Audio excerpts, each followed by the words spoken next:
Hi, everyone. Thanks for watching our coverage of the Cannabis Rally and March Parade here in New York City. I'm happy to be able to talk with Executive Director of the Cannabis Cultural Association, Nelson Guerrero. Nelson, thanks for joining me here today. Thank you so much for having me. So, Super can you excited to talk be a on. little bit? I know this is such a great event. Can you talk a little bit about what the Cannabis Cultural Association is and does? Yeah, so the Cannabis Cultural Association, or CCA for short, the good CCA, is the 501c3 nonprofit based here in New York. What we're really about is empowering, educating, advocating for people of color to get involved in the legal cannabis industry and space. We focus a lot on ending the stigma and creating some social justice change as it pertains to cannabis and people of color. Because unfortunately, we make up the prison system when it comes to the plant, but don't make up the legal industry, and that's what we're really trying to change. And I that's know what we're all about. I noticed that before we started the interview, you and I were talking about the desire to change the narrative around both this parade and cannabis in general. Can you talk a little bit about that? 100%. So, a lot in the media when it comes to cannabis, it's usually the bong, the big giant joints. The reason the CCA got involved this year with the parade and rally is to try to change that narrative, to actually put a different face on this movement going forward and make it really about social change, to get people active, to get politically involved and create change that really needs to happen around this plant. That's what our organization strives for. And this year specifically is to really change that message that, look, this is a movement and it's more than just about getting high at the park. This is about creating a change and sparking it here in New York. Because what New York does, the rest of the world seems to follow. If we can really start changing that message, our legislative administration will hopefully do right by the people and legalize this plant here in the city and get our brothers and sisters out of jail. I noticed that in the Facebook page of about the event, it talked about the prison system. And can you give people a little bit of I'm sure people who are watching probably know this, but if they don't, can you talk about the connection between cannabis and prison? Yeah, I mean, cannabis has been used systematically for the last 80 plus years to arrest black and brown folks, unfortunately. It's for minor arrests. And here in New York, we have thousands of people getting arrested at a disproportional rate. If you're African American, you're 6 times more likely to get stopped for consuming cannabis. If you're Latino, like myself, you're 4 times as likely. And depending on which neighborhood you live in, it's on the officer's discretion, even though we do have decrim here in New York. At an officer's discretion determines whether or not you're going to be arrested and brought downtown. And a cannabis arrest is a misdemeanor or a felony in most cases, and that can really hurt you when it comes to housing, scholarship opportunities, and really can affect you going forward. And if you're not within, don't have the economic know-how and legal know-how, these arrests, even though minor, could change the entire trajectory of your life. That's what we're trying to change. And in our communities, cannabis is seen as a gateway to prison in many senses, and that's what we want to change that narrative to.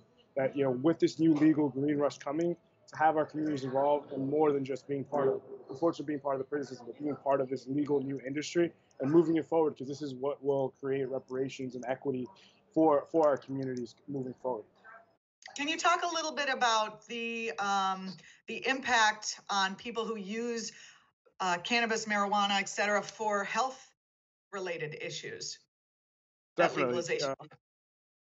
And here, so I'm going to talk specifically about New York. We have one of the most restrictive medical programs in the country. The Compassionate Care Act is the farthest thing from compassionate when it comes to patients.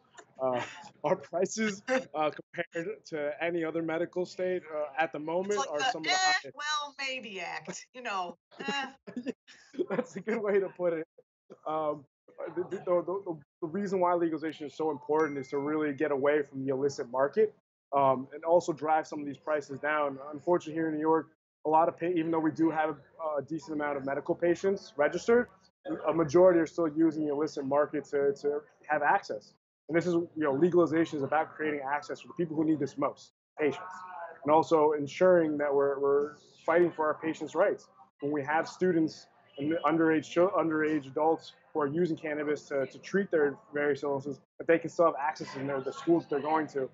And at the same time, also just creating a wider range of research and access to different patients, so that way we can actually find out what treats what better for each patient. That's what's one of the main keys to legalization. It'll allow a lot more openness to this and get access to the patients which need it most. So, having traveled to other states where marijuana is legal, my understanding is that if you have a condition, you sort of have to do your own research and figure out which type of marijuana or what ratio of CBD to THC will work for your particular issue. And you were just saying that legalization would help with research. Can you talk a little bit about that so that people don't have to do their own research? There might be some, actual literature people can turn to, et cetera. I know there are uh, you know, people doing that and putting out what they know, which is really a service to the community. But can we talk a little bit more about how people can access information about how they would be able to treat their own things when there's not very much of that now? Right, and unfortunately, it's a lot trial by error for most of these patients. In New York, you get a referral and a recommendation, and it's really trying to figure out what works best for you. The way we look at it when it comes to legalization is also including home grow. Charlotte's Web wasn't a big pharma created strain. This was originally a home grow strain. Like there's a lot of these different strains that start at home, and that's why legalization is so important to protect that home grow. Because a lot of some of the best research is usually done at home, and then And what does Charlotte's Web treat? The type of marijuana is called Charlotte's Web, right? That's the right. type of. It's a type of strain that was used originally a lot for epilepsy, but different variations of that strain have been used to treat different ailments. And that's the thing. When we have So, these tight knit markets, you don't have that access to research, extra research. so what it comes down to, which I think people it's helpful when they draw the line, is basically when you have a drug or when you have a plant substance that can treat epilepsy, by not allowing that to happen, you're allowing both adults and children with epilepsy to have to continue to suffer with epilepsy or to choose something illegal or have to get into an illicit market in order to treat their condition. That's what we're talking about. We're making it illegal for people to treat a condition with a treatable with a solution that's obviously works. Unfortunately, that's the Okay. current And reality that just we live. it's clear to everyone because I think the recreational use issue, when why is it so important to have both recreational use and um, medical use just be free and open to everyone? Because I think that's what the other side says is like, well, we'll use it for medical purposes, but recreation. It's really about access. And if we compare apples to oranges when we talk about other adult use or recreational type substances like alcohol and tobacco, cannabis is the only one that actually has some medical efficacy compared to those two. Even though we're currently treating it as a drug and trying to compare it to alcohol and tobacco. When it comes to legalization, it's really about access, and it's important to have both a medical and an adult use program because there are some people who are using it, uh, you know, for specific ailments, and they need to have a specific strain, a specific uh, type of ingestion. Some people do better with tinctures versus vaporizers. The luxury of having an adult use market, it's again creating a lower barrier of entry, so the price for this medicine drops, as we're starting to see in some of these other states. But at the same time, it's allowing more creativity to happen in the market, where we have niche growers creating different strains that people will not have access to. That might be the key to somebody's ailment. And that's the beauty of this plant. There's so many variations to it that can really just save so many lives. I mean, that's how I got into it. My grandfather's has a stage 4 prostate cancer, and it was cannabis tinctures, a very high ratio of THC to CBD, which has kept him in this fight. And 3 years later, he's still at the same PSA number, and he's kicking ass.